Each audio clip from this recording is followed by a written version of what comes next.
What's the meaning of clunk?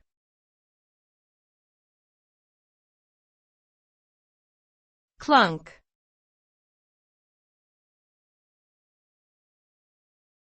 Clunk.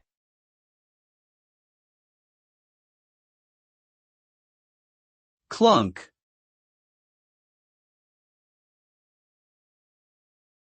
Clunk.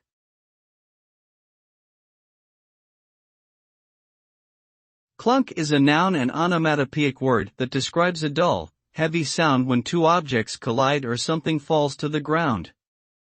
The sound is often associated with mechanical or industrial environments and can indicate something is broken or malfunctioning.